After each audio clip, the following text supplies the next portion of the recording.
राधानगरीत 13 ते 17 ऑक्टोबर महाआरोग्य शिबिर मंत्री आबिटकर यांच्या हस्ते सोनोग्राफी आणि दंत सेवा सुरू होणार। ग्रामीण भागातील नागरिकांना दर्जेदार आणि मोफत आरोग्य सेवा मिळावी या उद्देशाने सार्वजनिक आरोग्य आणि कुटुंब कल्याण मंत्री प्रकाश आबिटकर यांच्या संकल्पनेतून राधानगरी ग्रामीण रुग्णालयात 13 ते 17 ऑक्टोबर 2025 दरम्यान महाआरोग्य शिबिराचं आयोजन करण्यात आलं आहे। या शिबिराचे खास वैशिष्ट्य म्हणजे सोनोग्राफी मशीनचे लोकार्पण आणि दंत चिकित्सालयाची नवी सेवा सुरू होणार आहे। या अत्याधुनिक सेवांचे लोकार्पण सोहळा सोमवारी 13 ऑक्टोबर मंत्री प्रकाश आबिटकर यांच्या शुभ हस्ते पार पडणार आहे। ग्रामीण रुग्णांना यापुढे सोनोग्राफीसाठी कोल्हापूर किंवा अन्यत्र जाण्याची गरज भासणार नाही। सर्व सेवा स्थानिक स्तरावरच मोफत उपलब्ध होणार आहेत। ही बाब रुग्णांसाठी दिलासादायक ठरणार आहे।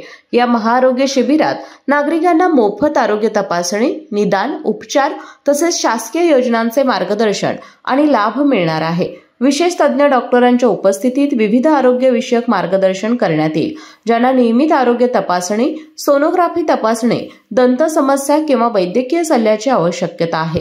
अशा नागरिकांनी शिबिरात आवर्जून सहभागी व्हावे असे आवाहन रुग्णालयाच्या वैद्यकीय अधीक्षक डॉक्टर सुनंदा गायकवाड, वैद्यकीय अधिकारी डॉक्टर गणपती गवळी तसेच सामाजिक कार्यकर्ते दीपक शेट्टी यांनी केले आहे।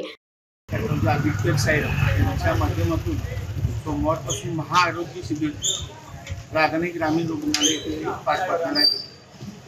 हे शिबिर 3 दिवस चालणार आहे। या शिबिरामध्ये रुग्णाची नुसती तपासणी नाही तर त्याच्यावर उपचार करून सुद्धा त्यांना घरी सोडण्यापर्यंतची जबाबदारी घ्यायची आहे।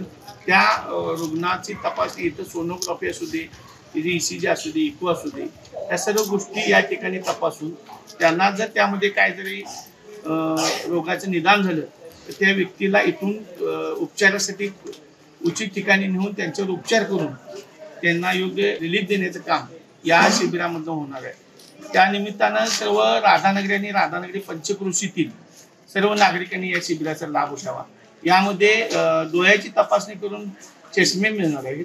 कानाचे जर प्रॉब्लेम असतील त्यांना कर्णबधिर जर कुणाचा असेल प्रॉब्लेम तर त्यांना कानाची मशीन मिळणार आहे। त्याच पद्धतीनं सोनोग्राफी सेंटरचं सुद्धा या ठिकाणी उद्घाटन होणार आहे। हे सोनोग्राफी सेंटर आठवड्यातून 1 दिवस या ठिकाणी चालू राहील, जेणेकरून परिसरातील गरोदर माता असू देत किंवा कुणाचाही काही प्रॉब्लेम असेल तर ते सुद्धा या ठिकाणी सोनोग्राफी मशीनच्या माध्यमातून उपचार त्याच्यावर निदान होणार आहे। त्याचबरोबर दाताचे डॉक्टर सुद्धा या ठिकाणी उपलब्ध झालेले आहेत आणि दाताचे सुद्धा कुणाचे एक्सरे असू द्यात किंवा दातांचे उपचार सुद्धा या ठिकाणी चालू आहे। अशा वेगवेगळ्या योजना ह्या ग्रामीण रुग्णालयामध्ये आपण आता उपलब्ध नामदार साहेबांच्या माध्यमातून होते आणि ते शिबिर जे आहे ते नुसतं शिबिर नाही तर त्या लोकांच्या निदानापर्यंत जाणारं शिबिर असणार आहे। केके न्यूज साठी राधानगरीहून मिलिंद कांबळे।